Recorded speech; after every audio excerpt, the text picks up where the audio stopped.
വന്നവരും തന്നെ എനിക്ക് കുറച്ച് ബുദ്ധികളുണ്ടെന്ന് അമ്മ വിചാരിക്കുന്നു. 6 മാസത്തിനപ്പുറത്തേക്ക് പോയാൽ നീ പറയുന്ന മണിയെടുക്കും.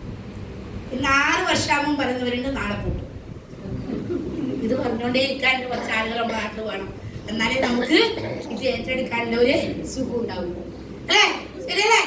നമ്മൾ എതിർക്കുന്നവരാരെങ്കിലും ഉണ്ടെങ്കിൽ അവരുടെ മുന്നിൽ നമുക്കൊരു തീരുമാനം ഉണ്ടാകണം.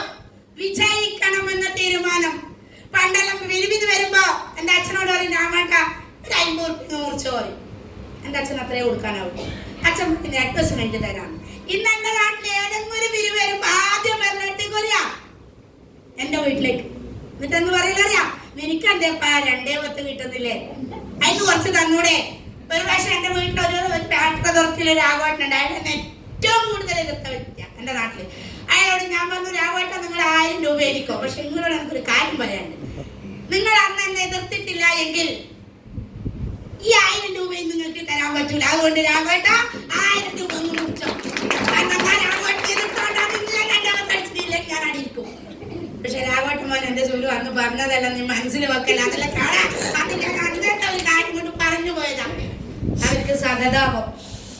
ഇപ്പൊ കുടുംബശ്രീയിലെ അത്യാവശ്യം പോകുമ്പോ അവരെന്താ പറയല്, നിന്റെ കുപ്പായ എടുന്നനെ മേടിച്ചിനി, ഈ കുപ്പായ എടുത്ത് കിട്ടി നിനക്ക് മേടിച്ചിനി. കാരണം ഇപ്പം ഷോപ്പിൽ പോയ വില നോക്കൂല. എന്തുകൊണ്ടാ വില നോക്കാറ്? ഞാൻ മൈലേഷ്യയിലായിരുന്നു.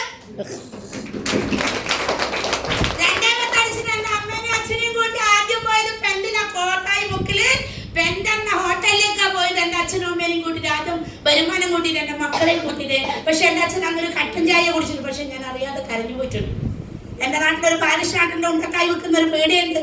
ഒരു ചായ ഉണ്ടക്കായി വെക്കുന്ന ബാലശ്രാട്ടിന്റെ പീടിയയിൽ ചില്ലിന്റെ കൊട്ടയിലേക്ക് ഞാൻ എന്നും നോക്കി സ്കൂൾ വിട്ട് പോകാൻ വിചാരിക്കും. ഒരു ഉണ്ടക്കായി കിട്ടിയില്ലെങ്കിൽ ഒരു ഉണ്ടക്കായി കിട്ടില്ല. പക്ഷെ അന്ന് ഉണ്ടക്കായി മേടിച്ചേരാൻ എന്റെ അച്ഛനോ എനിക്കോ അത് പറ്റിയിട്ടില്ല. പക്ഷെ ഇന്ന് എന്റെ അച്ഛനും അമ്മേനെയും കൂട്ടി 2 അടിച്ചപ്പോൾ പെൻഡിലേക്ക് ഞാൻ കൊണ്ടുപോയത് ഇങ്ങനെയും ഒരു ലോകം ഈ സമൂഹത്തിലുണ്ട് എന്ന് എന്റെ അച്ഛനും അമ്മയ്ക്കും കാണിച്ചു കൊടുക്കാനാണ്.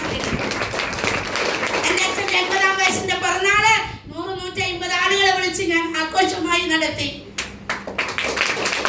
എന്റെ അച്ഛന്റെ കൈക്ക് പവിത്ര മോതിരമുണ്ട്. കൈക്ക് എന്റെ അമ്മയ്ക്ക് അന്ന് 15,000-ന് മുക്കാപ്പവന്റെ മാല വിറ്റ വെച്ച അമ്മയുടെ കഴുത്തിൽ ഇന്ന് 2 പവന്റെ മാലയുണ്ട്, വളയുണ്ട്, മോതിരമുണ്ട്.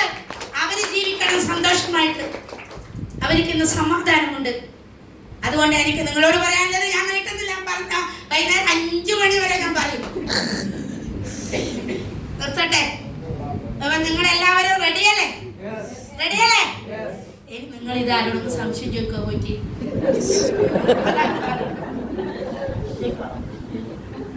ഇന്ന് പോയിട്ട് ഒരു 100 ആളെ ലിസ്റ്റ് ഇടുക. എന്താ വേണ്ടേ? നിങ്ങളെ ഇന്ന് പോയിട്ട് ഒരു 100 ആളെ ലിസ്റ്റ് ഇടുക.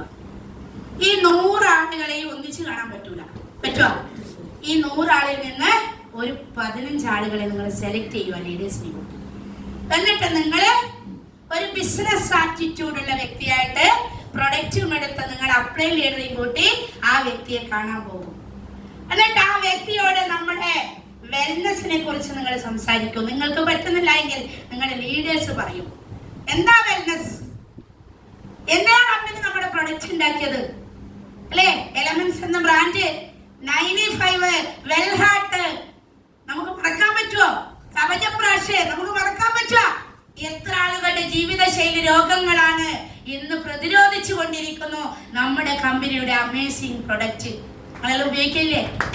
എത്ര പേര് 95 ഉപയോഗിക്കുന്നുണ്ട്? എല്ലാവരും 95 ഉപയോഗിക്കണം. അത് മറ്റൊന്നിനല്ല. ഇപ്പൊ നോമ്പ് കാലത്ത് രാവിലെ അത്താഴത്തിന് മുന്നേ എന്ത് കഴിക്കണം? 95 കഴിക്കണം. സ്പൈറിന ഗോൾഡ്. അങ്ങനെ ഓരോ പ്രൊഡക്റ്റും കമ്പനി ഉണ്ടാക്കിയത് മനുഷ്യന് വേണ്ടിയിട്ടാ. കാരണം രോഗം കൊണ്ട് ഇന്ന് ഒരുപാട് ആളുകൾ ബുദ്ധിമുട്ടുന്നുണ്ട്. ശരിയല്ലേ? ഒരുപാട് ആളുകൾ ജീവിതശൈലി രോഗങ്ങൾ കൊണ്ട്. നിങ്ങൾ ഷുഗറുള്ള രോഗിയുടെ അടുത്ത് പോയിട്ട് ഡയാബ കൊടുക്കണ്ട. നിങ്ങൾ ഷുഗറിന് വരാൻ സാധ്യതയുള്ള ഈ തലമുറയ്ക്ക് നിങ്ങൾ ഡയാബ റെക്കമെൻഡ് ചെയ്യൂ. കാരണം ഇനിയുള്ള തലമുറയുടെ ആരോഗ്യം 100 വയസ്സ് വരെ ജീവിച്ച തലമുറയെ നമ്മൾ കണ്ടു. ഇപ്പോൾ 60-80 വയസ്സുള്ളവരെ നമ്മൾ കണ്ടു. ഇനി കാണാൻ പോകുന്നത് 40 വയസ്സ് വരെയാണ്.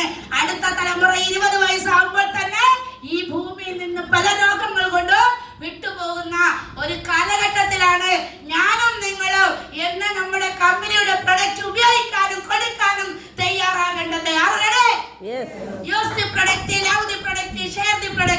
നിങ്ങൾ നന്നായിട്ട് ഉപയോഗിക്കൂ, നന്നായിട്ട് റെക്കമെൻഡ് ചെയ്യൂ. നമ്മുടെ ഭർത്താവിന് നെഞ്ചുവേദന വന്നാൽ ഗവൺമെന്റ് ആശുപത്രിയിലേക്ക് വിടരുത്, നമ്മൾ വെൽഹാട്ട് പൊട്ടിച്ചു കൊടുക്കണം. നമ്മളിപ്പോ സാധാരണ ചെയ്യലൊന്നല്ല. എന്നാ